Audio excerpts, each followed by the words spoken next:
So that is essentially the quick tour or the quick way of going through the entire WordPress dashboard. And so now if you're following along on your own, or you have your own website open and you want to follow along, we can begin to build the page structure for our site, or the kind of the basic structure. And I like to do this first. I have a certain order when I'm building websites. The first part, I like to go in and I like to create all of my pages. No content on the pages, just create the page structure that I want. I like to set up my menus and things like that. Once I'm done with my initial page structure and I've gone through the settings and set it up everything the way that I like it, then I get into functionality. So if I want my website to have contact forms or a discussion forum, or I want custom post types and different pages to display them, I'll set up all my functionality and put everything on the pages that I want them. Not specifically design them, but just put everything on the pages where they're gonna be, put everything in the sidebars where they're gonna be, and then I get into design. And the reason why I do it that way is because design is usually one of the things that takes the most time and has the most like little things changing. And I always find that it's good to build the design that works around the functionality and the content that you have, rather than create a design beforehand and try to fit all the functionality and the content into it. So we're designing our pages based on what is already on the page and making sure that all looks good, instead of limiting ourselves or forcing us to create more to fit into a design that we've made. So I leave the design to the last step. I worry about creating my structure, making sure my functionality works and everything on the page that I want is there, and then I'll go back into the design and create all the pages for it. And that's the way that the tutorials on Let That Press work as well, because it's a really great workflow, and it removes your ability to kind of get distracted with design while you're focusing on this and kind of going back and forth. So we do it in a certain order. So if you want to follow along with me now, we'll just go through the basics really quickly of how I would start if I was going to create like a new website for a company. So the first thing I'll do is I have my first blog entry in there, and because I know I'm gonna have a blog page, I'll just keep that in there. So you go ahead and just create a blank blog entry or a blog entry for later, just so we know how our blog page is gonna be displayed on the front. Create any kind of sample blog entry for now, or just leave the hello world one in there if you know that'll work fine as well. So now I'm going to create my pages. Now earlier I created a home page and an about us page, and I talked about the services and the drop downs. So I'll throw those in there now. I'll also put a contact page and a blog page.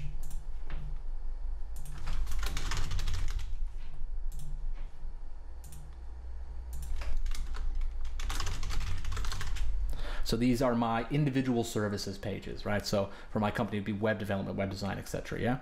So we want to select the parent, which is our services page, and click publish. And you can see on the URL now we have the URL /services/services1. And we'll just do one more, services. Now we'll create our contact page.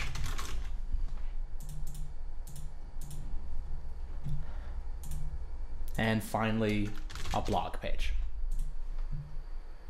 So now if we go to our pages, we see our home page, our about us, our contact, our blog, our services, and our two child pages. All right, no content, just creating the structure for us, and it organizes them in the back end so we can very easily see where pages are and get to different things.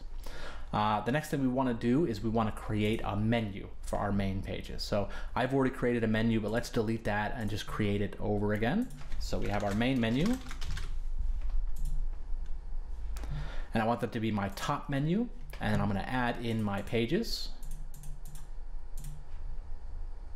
organize them in the way.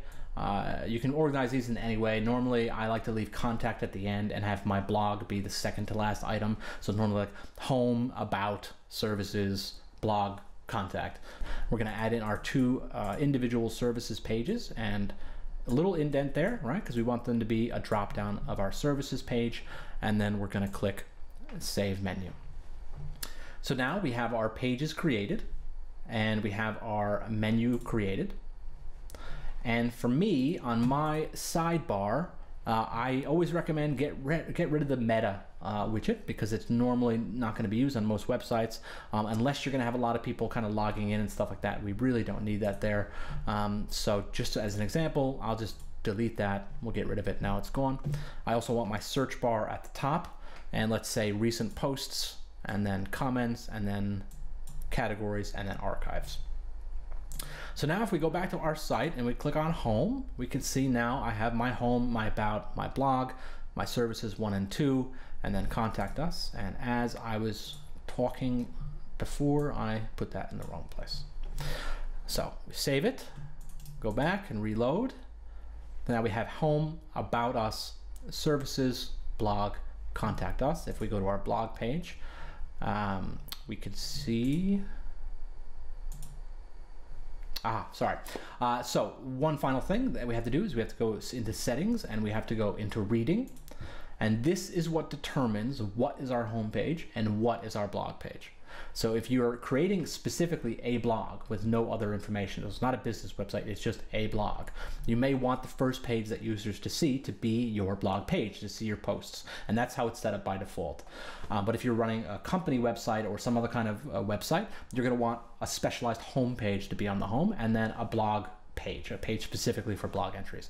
And that's where this front page displays comes in. So we'll click on a static page, we'll click on our home page for our front page, and then we'll click on our blog page for our post page. So these are both pages that I just created, and then we assign them the roles that you would expect from home and blog. So home and blog, and then we click save. And now if we go back home, we see our home page, and then we click on blog, and we see, I had to reload because it was cached, but that's okay. On blog, now we see our first blog entry, all our nice pictures and our content in there, and then we see our updated widgets, our sidebar widgets, which are all kind of set up the way we wanted and reorganized and stuff like that. And so that is generally it. That is the whole tour of the WordPress dashboard. That is really as complicated as it gets. The more you go further with these tutorials, you're going to see exactly how easy it is to create a website with WordPress, even with some advanced functionality. The only technical barrier between you and building a website with WordPress is just knowing which plugins to use and having the experience of kind of how they work and what settings to set up. There's nothing overly complicated about building a website with WordPress. So now that we've gotten this set up, the next couple of tutorials are going to walk you through setting up your functionality, and then later on you'll get into design.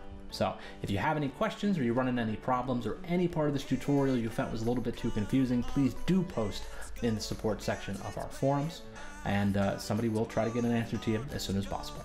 Thanks for listening.